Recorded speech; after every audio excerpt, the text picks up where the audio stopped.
আসসালামু আলাইকুম। আজকে আমরা শিখব ইরেজ, এক্সপ্লোড এবং ওভারকিল এই তিনটি কমান্ড সম্পর্কে। তো আপনারা স্ক্রিনে দেখতে পাচ্ছেন একটি সোফার ব্লক ক্রিয়েট করা আছে। তো আমি এটাতে যদি সিলেক্ট করি তাহলে পুরো সোফাটাই সিলেক্ট হয়ে যাচ্ছে, তার মানে এটি একটি ব্লক। এখন আমি যদি এই ব্লকটিকে আলাদা আলাদা অবজেক্টে বিভক্ত করতে চাই তাহলে আমি কোন কমান্ডটি ইউজ করব?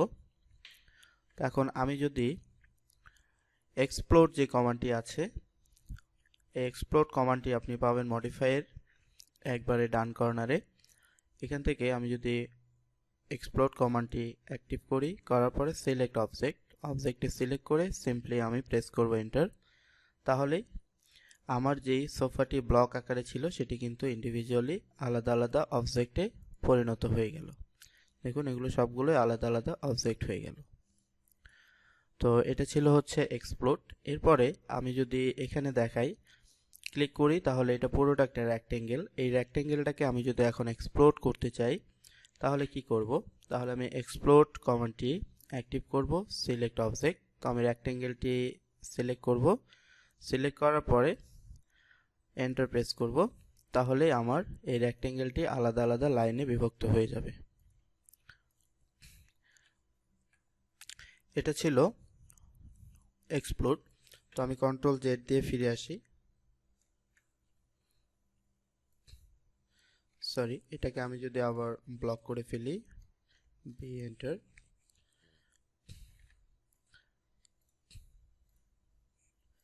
এটা আমি ব্লক করে ফেললাম। সরি, এখানে নামটা দিতে ভুল হয়েছে, এটা আবার ব্লক করলাম। এখন আমি যদি কোনো অবজেক্টকে ডিলিট করতে চাই বা ইরেজ করতে চাই তাহলে কিভাবে করব? এখানে আপনারা দেখতে পাচ্ছেন একবারে ডান কর্নারে ইরেজ। তো আমি যদি ইরেজটা সিলেক্ট অ্যাক্টিভ করার পরে সিলেক্ট অবজেক্টটাকে সিলেক্ট করে জাস্ট এন্টার প্রেস করলে এটা ডিলিট হয়ে যাবে। আমি কন্ট্রোল জেড প্রেস করে আবার ফিরে আসছি।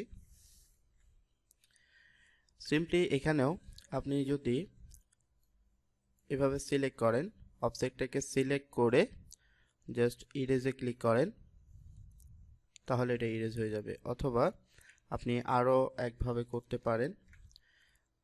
আমি যদি এটা সিলেক্ট করার পরে রাইট ক্লিক করে আমি যদি ইরেজে ক্লিক করি তারপরে এটা ইরেজ হয়ে যাবে। আরও একটি পদ্ধতি আছে এটা ডিলিট করার। আমি এটা সিলেক্ট করে সিম্পলি কিবোর্ড থেকে ডিলিট প্রেস করলে এটা ডিলিট হয়ে যাবে। তো এই ছিল ইরেজ সিস্টেম। আলোচনা করব হচ্ছে ওভারকিল নিয়ে। তো ওভারকিল হচ্ছে, আমি এখানে একটা লাইন নিই, এল এন্টার, আমি এখানে একটা লাইন নিয়ে নিচ্ছি 20 এন্টার, উপরের দিকে আমি 40 এন্টার, এরপরে এপাশে আমি যাব হচ্ছে এখানে ক্লিক করে দিলাম। এখন এখানে আমি যে লাইনটা ড্র করলাম এখানে কিন্তু একটা লাইন হলো, প্লাস এখানে আরেকটি লাইন আছে, তাহলে একটা লাইনের উপরে আরেকটা লাইন হয়ে গেল, তার মানে এটা হচ্ছে ওভারল্যাপিং।